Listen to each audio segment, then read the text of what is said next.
আন্তর্জাতিক অপরাধ ট্রাইব্যুনালে সাবেক প্রধানমন্ত্রী শেখ হাসিনার বিরুদ্ধে গুমের অভিযোগ দায়ের করেছেন ইউনাইটেড পিপলস ডেমোক্রেটিক ফ্রন্টের নেতা মাইকেল চাকমা। আজ সকালে তিনি এই অভিযোগ দায়ের করেন। ৫ বছর নিখোঁজ থাকার পর গত ৭ আগস্ট বাড়িতে ফেরেন মাইকেল চাকমা।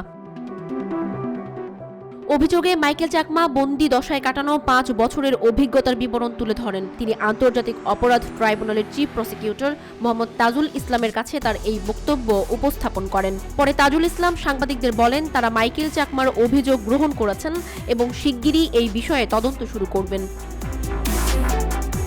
চিফ প্রসিকিউটরের কাছে ঘটনার বিবরণ তুলে ধরার পর মাইকেল চাকমা গণমাধ্যমকে বলেন, কল্যাণপুর থেকে সাদা পোশাকধারী অন্তত ৭-৮ জন আমাকে জোর করে তুলে নিয়ে যায়। তারা আমার চোখ বেঁধে একটি মাইক্রোবাসে তুলেছিল। আমি গাড়ির ভেতর একটি ওয়াকি টকি শনাক্ত করতে পেরেছিলাম। প্রথমে তারা আমাকে একটি কক্ষে আটকে রাখে এবং পরে আরও ২টি কক্ষে নিয়ে যায়, যেখানে আমাকে নির্যাতন করা হয়।